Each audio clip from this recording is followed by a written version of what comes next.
গাজলে মিঠুন চক্রবর্তীর জনসভা, দেখুন বিস্তারিত। সবাই হ্যাঁ ছাড়বি না, হ্যাঁ এখন চুপ করে যাও। আমি জানি আপনারা 2টো থেকে ওয়েট করছেন, আমি জানি, কিন্তু বিশ্বাস করুন আমিও 9টা থেকে ওয়েট করছি। সকাল 9টা থেকে রেডি হয়ে বসে আছি এখানে আসার জন্য। এয়ারপোর্টে দেরি, ওখানে দেরি, ওখানে দেরি, হোটেলে গেছি দেরি, খাবার খেয়েছি দেরি, গাড়ি যাচ্ছে তো যাচ্ছেই দেরি, তারপর এখানে আসছি তো আসছি দেরি। আমাকে দোষ দেবেন না, আমি পাক্কা টাইম পেন লোক। টাইম যদি 8টা বলেন তাহলে আমি 7:45 আসি। আমাকে দোষ দেবেন না। তবু আপনারা এতক্ষণ ওয়েট করেছেন তার জন্য সরি, ক্ষমা চাইছি। না আমি চশমা খুলবো না, হচ্ছে চশমা খুলো, এত বড় বড় ফুল মেরে আমার চোখ খুলে দিয়েছে। না খুলবো না, খুলে বলবো।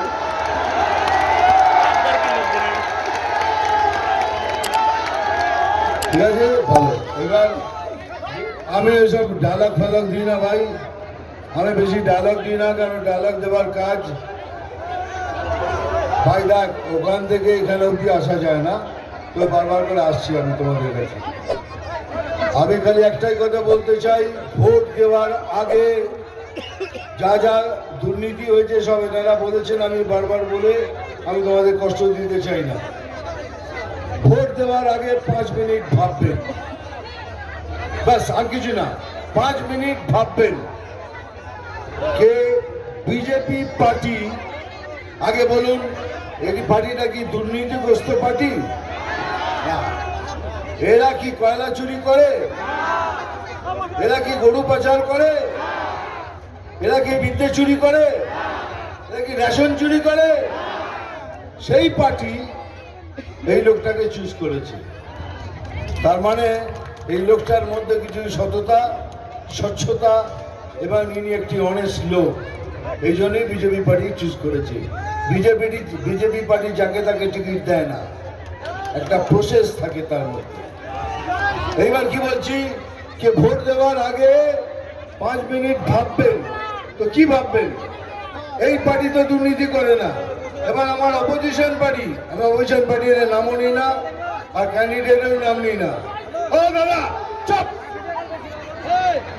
তখন থেকে আপনি ডিস্টার্ব করছেন। আপনি ওপরে আসুন, ওপরে আসুন, ওপরে আসুন, হ্যাঁ এসো, ওপরে এসো। এই যে পার্টিটা আছে সে পার্টিটা দুর্নীতিগ্রস্ত কিনা? পার্টিটা দুর্নীতিগ্রস্ত হ্যাঁ কিনা? হ্যাঁ, এরা গরুর ব্যবসা করে, এরা কয়লা চুরি করে, এরা বালি চুরি করে, এরা বিদ্যা চুরি করে, এরা রেশন পর্যন্ত চুরি করে। সেই পার্টি আরেকজনকে দাঁড় করিয়েছে খগেনদার এগেইনস্টে। সেটা ভাবতে হবে তাহলে কাকে ভোট করবেন, একটা দুর্নীতিগ্রস্ত পার্টির ক্যান্ডিডেটকে না বিজেপির মতো স্বচ্ছ পার্টির ক্যান্ডিডেট খগেন মুর্মুকে। এইটুকু ভেবে খালি ভোট করবেন। আর কিছু চাই না আপনাদের থেকে, আমি বক্তৃতা দেবো না। এতক্ষণ ধরে বসে আছেন, জানি কেন বসে আছেন, ডায়লগ শুনবেন তো ওই জন্য। কিন্তু ওই ডায়লগটা বললে লাস্ট টাইমে বলেছিলাম তো আমার ওপর কেস করে দিয়েছিল, বলছে এটা বললে নাকি হিংসা হয়। যারা হিংসা শেখায় তারা বলছে এটা বললে হিংসা হয়। যাই হোক, এখন ওই সাপের ডায়লগটাই বলবো, একটু ঘুরিয়ে ঘুরিয়ে বলবো।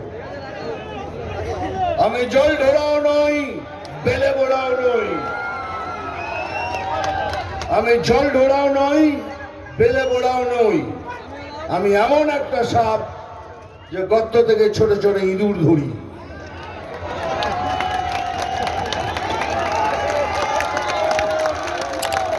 এবার ওইটা মারবো ওখানে।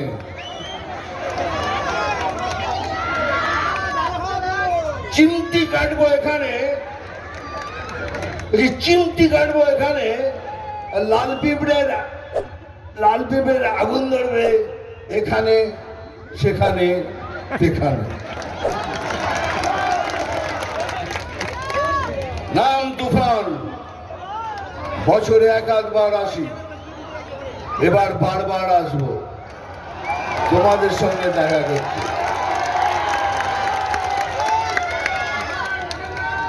মনে রেখো, আমি খবর দেখি না, খবর শুনি না, শুধু খবর তৈরি করি। ভালো থাকবেন, খগেনদাকে ভোট করবেন। বেশি কথা বলবো না, আপনারা হাঁপিয়ে গেছেন, আমিও হাঁপিয়ে গেছি। সবার জন্য রইল একটা কথা মনে রাখবেন, আর ভবিষ্যৎ আপনাদের হাতে, যা দিচ্ছে সব নেবেন। ওই কন্যাশ্রী, বন্যাশ্রী, কন্যাশ্রী সমাজ, এটা আপনাদের পয়সা। এই নাকটা এরম ভাবে নাম ঘুরিয়ে দেখাচ্ছে খালি, আর কিছুই না। সব নেবেন, সব কিছু নেওয়ার পর বিজেপি জয়েন করবেন, বিজেপিকে ভোট করবেন। আমরা আপনাদের একটা সুন্দর বাংলা প্রদান করব, এটাই হলো মোদি গ্যারান্টি। জয় শ্রীরাম। মিঠুন দা জিন্দাবাদ।